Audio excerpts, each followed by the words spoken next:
19 September 2025, a dark date for Assam. মই ঘূৰি আহিব নোৱাৰিম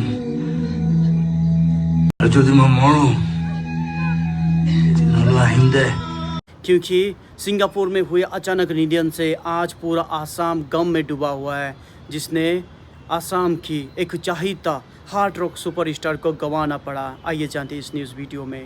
आ रही है कि बॉलीवुड में कई शानदार गानों को अपनी आवाज देने वाले मशहूर सिंगर जुबिन गर्ग का निधन हो गया। नहीं रहे फेमस सिंगर जुबिन, 52 की उम्र में ली आखिरी सांस। काली फेम सिंगर जुबिन गर्ग का 52 वर्ष की उम्र में सिंगापुर में उनकी मौत हो गई। जुबिन गर्ग ये केवल मात्र एक नाम नहीं है, आसाम के लिए एक सेंटिमेंट्स, एक इमोशंस और एक रिवोल्यूशनरी नाम, जिसने हमेशा आसाम के संस्कार और संस्कृति और साथ में संगीत की जगत को विश्व दरबार में परिचय कराने के लिए संघर्ष यात्रा किया।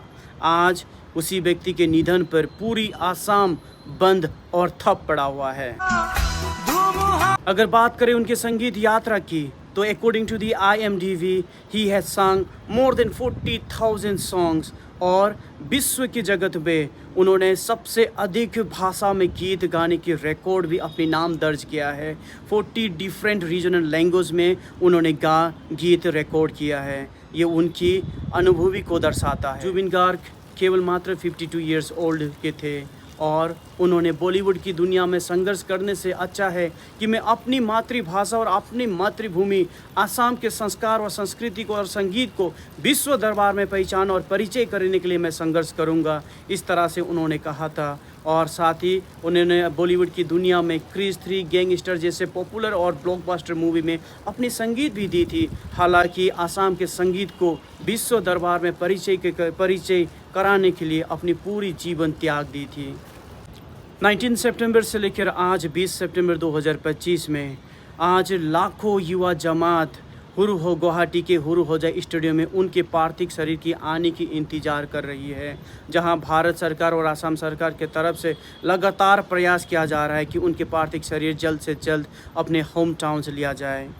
तेतिया हले काली गुटे दिनटो लागिब। काली बियली आमी आशा करिছোঁ जे তেওঁক আমি নতুন দিল্লী আৰু নতুন দিল্লীৰ পৰা নিশালৈকে আমি গুৱাহাটীলৈ লৈ আহিব পাৰোঁ। उनके निधन पर भारत के प्रधानमंत्री के साथ लीडर ऑफ अपोजिशन पार्टी के लीडर्स राहुल गांधी के साथ और अन्य विशिष्ट व्यक्ति ने किया इस तरह से। इस बार का नॉर्थ ईस्ट फेस्टिवल जो सिंगापुर में आयोजन हो रहा था,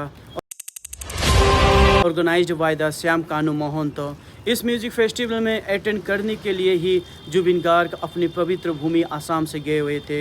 लेकिन 19 सितंबर 2025 के दौरान स्कूबा ड्राइविंग के दौरान उनकी अचानक निधन से पूरा आसाम आज दुख में है।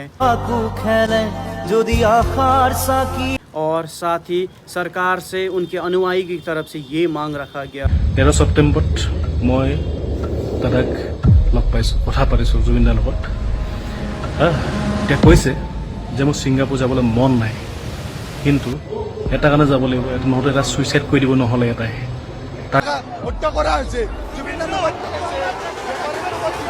और साथ ही शिवसागर कॉन्स्टिट्यूंसी के MLA अखिल गगोई के द्वारा भी CBI जांच की मांग रखी गई।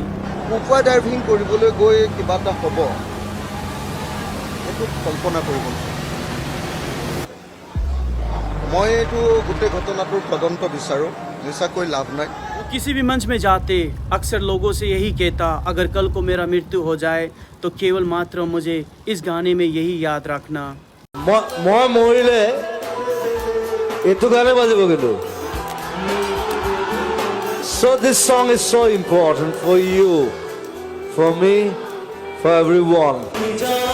पूरे आसाम में केवल और केवल मात्र इसी संगीत की ध्वनि सुनाई दे रहा है, क्योंकि इस गीत से अपने हार्ड रॉक सुपरस्टार को आज करोड़ों असमीज के तरफ से याद रखा गया।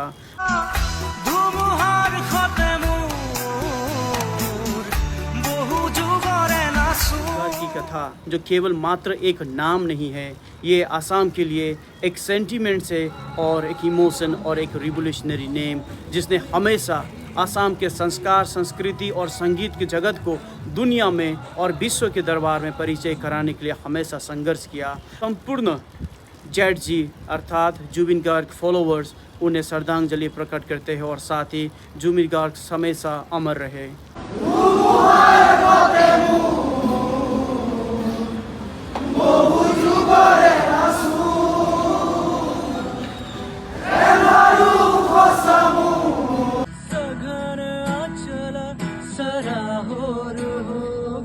सजन आंसुओं में क्या शोर